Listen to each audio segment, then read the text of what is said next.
Assalamualaikum Herna. Waalaikumsalam warahmatullahi wabarakatuh. Wah, makin cantik aja ya. Gimana nih kabarnya, Alhamdulillah. Her? Alhamdulillah baik. Gimana Wan kabarnya? Alhamdulillah, makin tentram Her di sini. Makan, belajar, tidur, makan, belajar, tidur. Herna sekarang di rumah. Di rumah. Sekarang Wanda, Di Sulawesi kan? iya, Wanda sendiri gimana? Sama, saya juga di rumah Her, di Bangka. Nah, untuk di Sulawesi sendiri tuh sekarang tingkat COVID semakin turun atau semakin rendah, Her? Eh, gituan. Ada informasi yang bilang semakin meningkat, ada informasi yang bilang lagi baik-baik aja, tapi nggak tahu juga sih Wan. Wah, sama dong. Di Bangka juga gitu. Ada yang bilang meningkat, ada yang bilang enggak gitu kan. Jadi pusing gitu pengen nyerap informasi yang mana gitu ya, Her. Nah, Herna pernah denger nggak sih tentang kayak bahwa Menteri Kependidikan Pak Nadiem Makarim itu tuh kayak ngeluarin peraturan baru gitu. Penghapusan UN, pernah denger nggak? Pernah, pernah. Nah, di sini tuh Wanda pengen kita sharing gitu, sharing tentang kayak pendapat Herna gitu kan, gimana gitu kalau UN tuh dihapus, boleh kan? Boleh.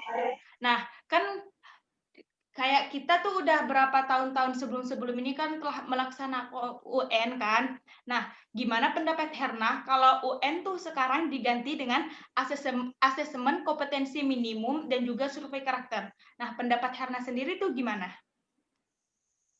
Jadi gini Wan, kita tahu kan bahwa selama ini ujian nasional itu seperti apa di zaman kita.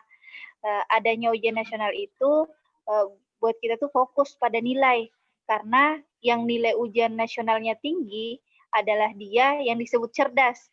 Padahal kita tahu kan bahwa kemampuan siswa itu beda-beda Wan, sehingga bisa menimbulkan stres bukan hanya siswanya saja tapi para orang tua juga.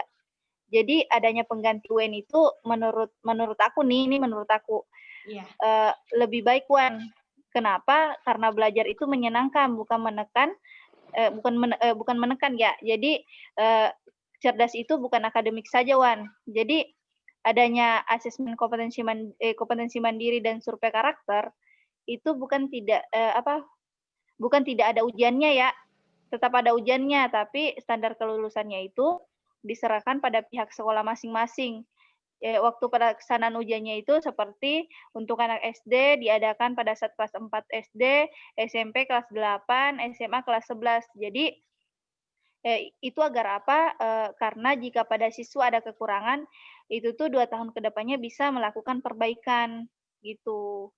Itu yang Oh, aku tahu ya. oke. Nah, berarti kan kata Herna tadi kan berarti kayak standar kelulusannya tuh kan berada di sekolah.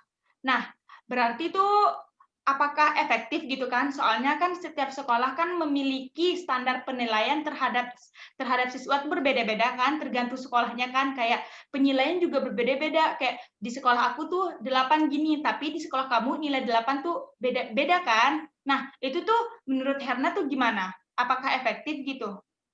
Kan soalnya kan kalau di sekolah kan pasti sekolah yang membikin soal kan. Nah, kalau UN kan memang dari pemerintah kan. Soalnya rata. Nah, kalau ini kan enggak. Nah, pendapat Herna tuh gimana?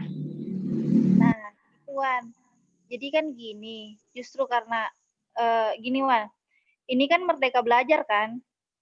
Hmm? Baiklah, nilai 8 di sekolah kamu itu beda sama nilai 8 di sekolah aku. Tapi kan anak berkembang sesuai dengan apa yang dia ketahui dan apa yang dia pahami. Jadi justru jika adanya ujian nasional itu tidak adil bagi anak-anak yang lain, Wan. Misal nih, nilai siswa B itu ujian nasionalnya tuh buruk. Jadi tidak adil kan? Kenapa? Karena misal nih nilai siswa anak B itu buruk, tapi dia itu cerdas di mapel lain, menang lomba di mana-mana. Apakah itu dikatakan dia tidak cerdas? Tidak juga kan begitu. Jadi justru adanya asesmen kompetensi mandiri ini dan survei karakter membuat belajar itu menjadi lebih menyenangkan, gitu. Oh gitu, jadi gitu. Terus tuh kan belajar dari pengalaman ya. kalau kita tuh UN tuh kayak bisa bikin motivasi kita untuk giat belajar, Kak. Nah, apakah dengan adanya penghapusan UN ini tuh bisa membuat generasi yang akan datang gitu, generasi yang setelah kita tuh bisa semangat kayak kita? Apakah justru mereka lembek atau gimana? Menurut Herna tuh gimana? Oh iya, paham, paham. Jadi gini, Wan. Jika ujian nasional ditiadakan, jadi menurut kamu tuh jika ujian nasional ditiadakan, siswa itu tidak ada tantangan lagi. Iya. Nah, itu tidak benar. Kenapa? Bukankah setiap guru itu harus memberikan tantangan yang tepat pada siswanya selama proses belajar mengajar itu berlangsung. Apa? Iya. Apa namanya? Ini ingat ya, penggantian UN itu dihapuskan bukan berarti tidak melakukan ujian ya, tetap melakukan ujian, tapi ujiannya diserahkan pada pihak sekolah. Justru menurut aku nih Wan, konten ujian nasional itu tidak tepat bagi anak dalam menghadapi masa depan.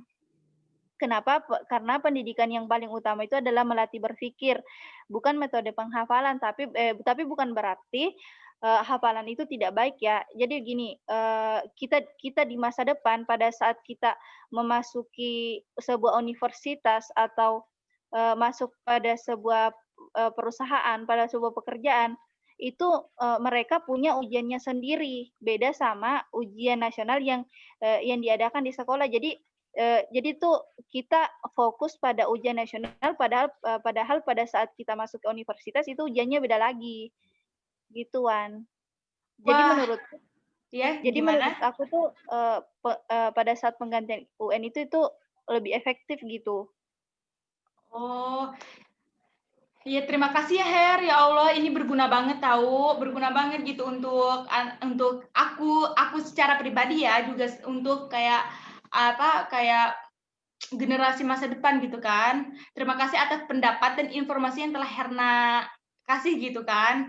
Nah, jadi dapat disimpulkan bahwa adanya penghapusan UN dan diganti dengan asesmen kompetensi maksimum dan survei karakter, itu tuh kayak generasi masa depan tuh jangan menganggap bahwa penghapusan ini tuh kayak nggak ada tantangan. Justru dengan digantinya kayak UN ini tuh bisa menjadi kayak tantangan tersendiri loh gitu buat generasi yang akan datang. Terus apapun sistem yang ada di Indonesia, kita sebagai generasi muda harusnya tuh kayak lebih semangat gitu kan, kayak lebih supaya negara kita tuh maju gitu kan, apalagi dalam tingkat itu pembelajaran gitu kan. Baiklah Her, makasih Herna. Oke, ini setahu aku ya, ini sependapat aku ya. Ya gimana? Halo? Iya gimana Her? Ini sependapat aku ya Wan. Oke, Iya. makasih. Iya, makasih Herna. Udah sharing-sharing. Makasih ya. Semoga ilmu kita bermanfaat ya semuanya. Oke, Terima kasih dadah. Herna. Assalamualaikum warahmatullahi wabarakatuh. Waalaikumsalam warahmatullahi wabarakatuh.